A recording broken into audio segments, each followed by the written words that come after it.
Assalamualaikum warahmatullahi wabarakatuh. Perkenalkan, nama saya Muhammad Abdan Syadiki. Saya salah satu pengajar di program studi psikologi Fakultas Kedokteran Universitas Lambung Mangkurat. Pada video kali ini saya ingin menyampaikan tentang pengantar ANCOVA. Nah, pembelajaran pada hari ini memiliki tujuan ada 6, tapi nanti kita pada video ini fokusnya pada 3 hal yang pertama dulu. Yang pertama adalah memahami perbedaan ANOVA dan ANCOVA, yakni analisis varian dan analisis kovarian. Yang kedua adalah memahami penggunaan ANCOVA. Yang ketiga adalah memahami asumsi dasar dan kriteria penyimpulan di uji ANCOVA. Yang lainnya, tujuan pembelajaran 4-6 nanti kita akan dalami pada video yang lain. Langsung saja. Persamaan dan perbedaan uji ANOVA dan ANCOVA.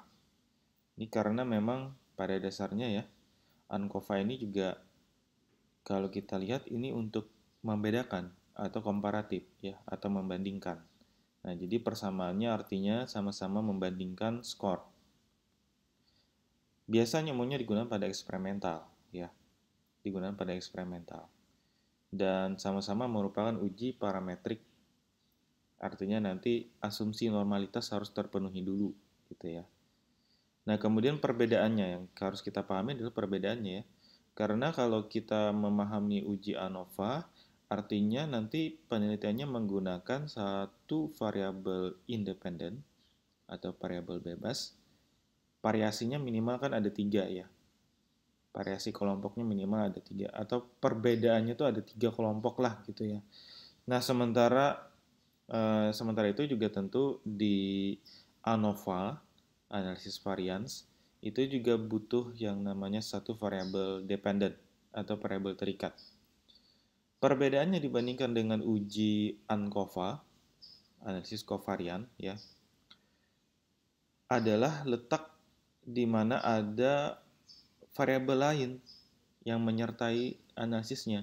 Jadi sama aja, ada independent variable, minimal 3 perbedaan. Ada dependent variable atau variabel terikat ya. Itu ada satu variabel terikat. Dilihat perbedaan variabel terikat terhadap variasi dari independent variable atau variabel bebasnya dengan mengontrol. Nah, ada dengan mengontrolnya ini. Mengontrol variabel yang kita anggap mengganggu. Istilahnya itu confounding ya. Jadi pengganggu atau bisa disebut juga kovariat gitu. Yang mengganggu hasilnya. Nah, kita kontrol secara statistik.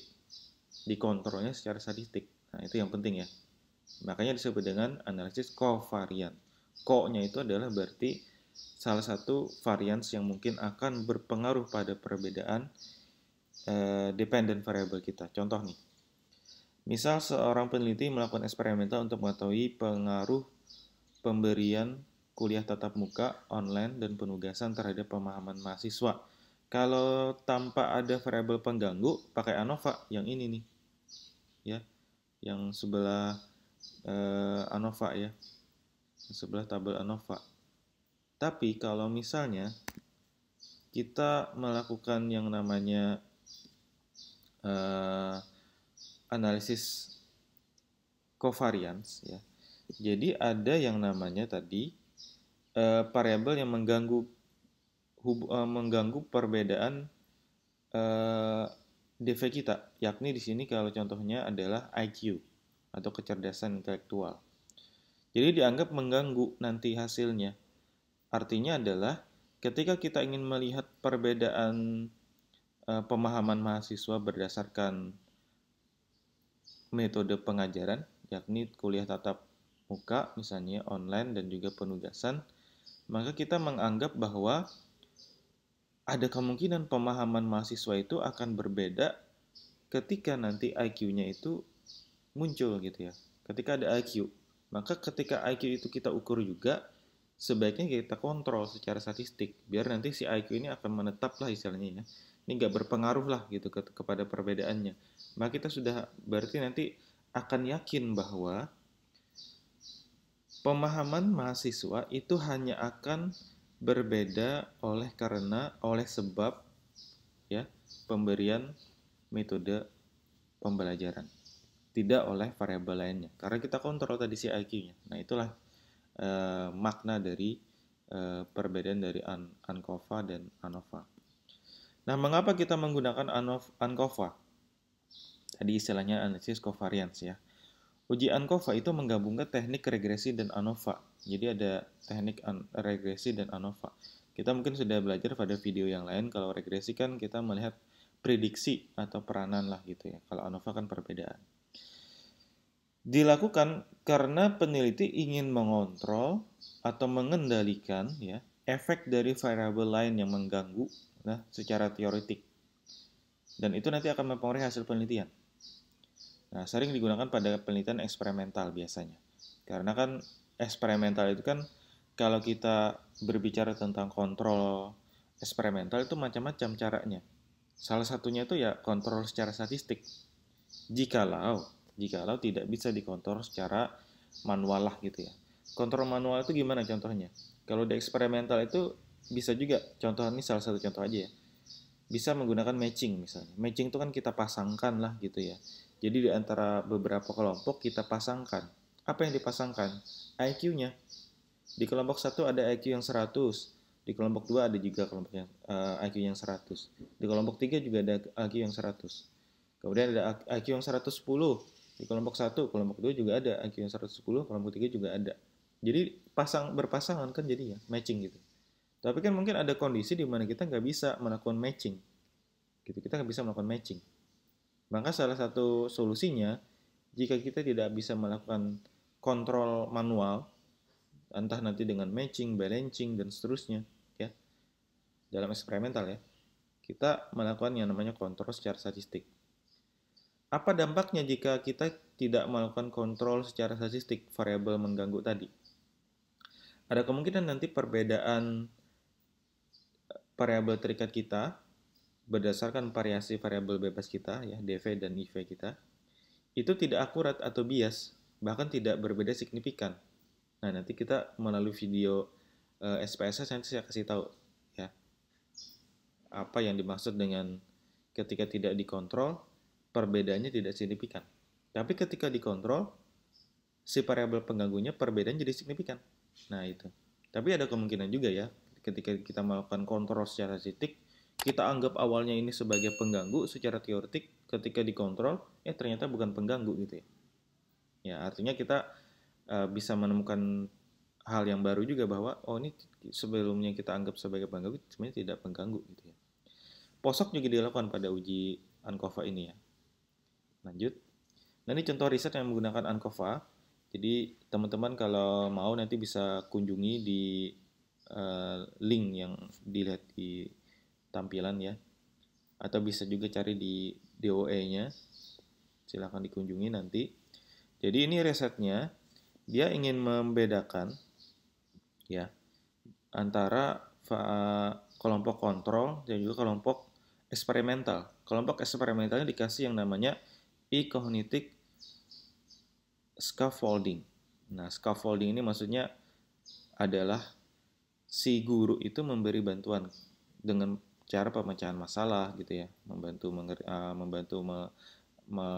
mengerjakan tugas dan juga nanti mencapai goal atau tujuan dari pembelajaran. Ya. Nah, jadi di sini ya peneliti ini yang dikontrol itu adalah si pretestnya. Nah, ini menarik nih ya. Yang dikontrol itu ada pretestnya.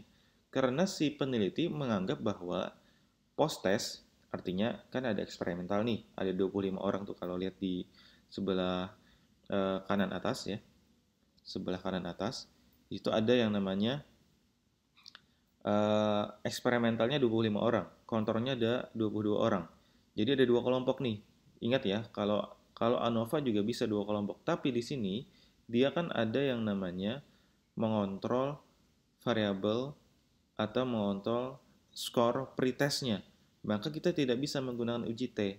Maka dia lari menggunakan uji ANCOVA meskipun cuma dua perbedaan, yakni eksperimental dan kontrol saja. Tapi ada variabel yang dia kontrol secara statistik. Nah, si pretestnya ya, atau kita anggaplah ya, Ini kan dia ingin tahu nih tentang grammar ya, kompetensi grammar ya. Jadi pemahaman siswa tentang grammar di bahasa Inggris gitu. Jadi dia ukur dulu nih, sebelum penelitian dia ukur dulu kemampuan grammarnya ya. Setelah diukur kemampuan grammarnya sebelum eksperimental, setelah eksperimental di dua kelompok juga diukur. Jadi ada pre dan post testnya.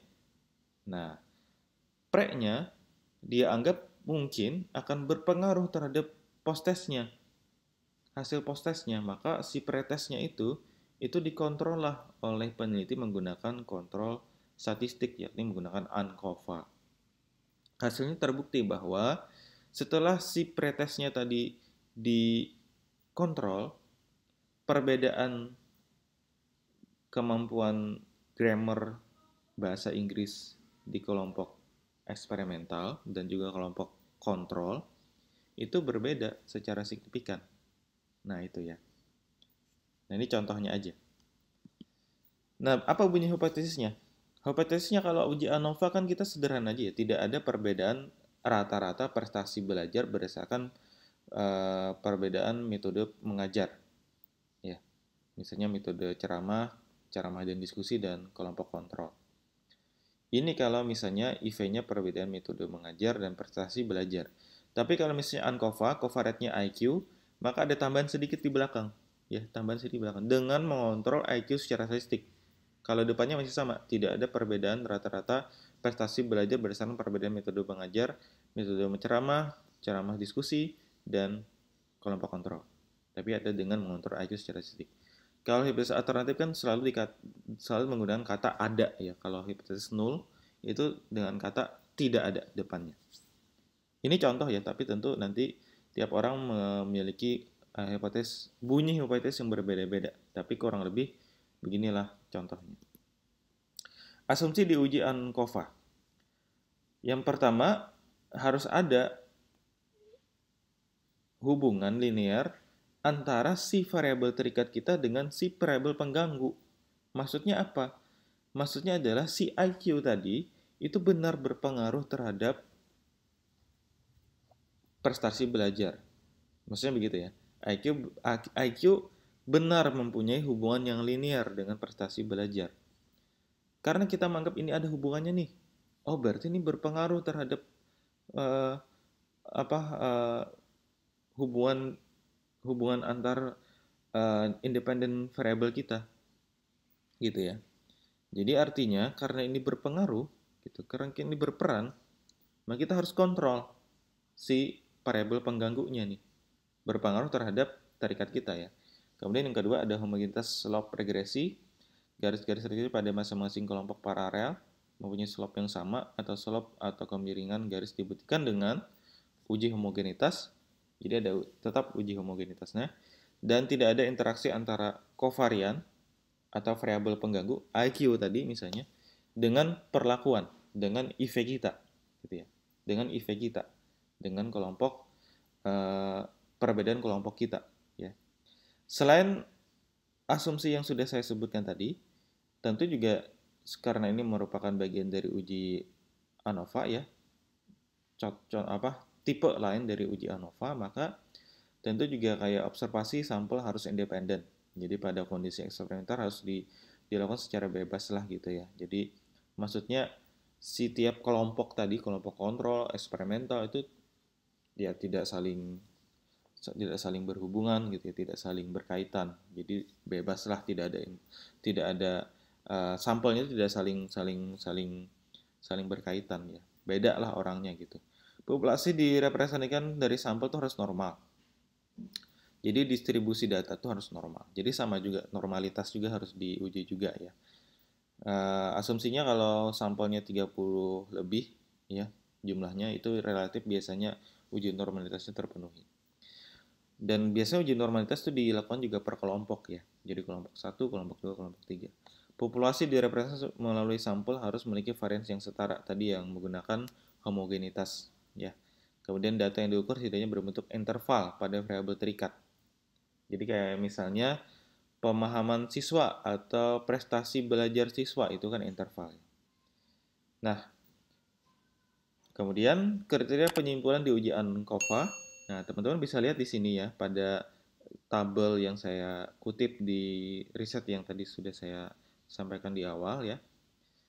Ini kriteria penyimpulannya itu ada dua, yakni signifikansi menggunakan uji F ya, menggunakan F hitung dibandingkan dengan F tabel. Kalau F hitung lebih besar dari F tabel dan P lebih kecil dari 0,05 ya, maka itu ada perbedaan.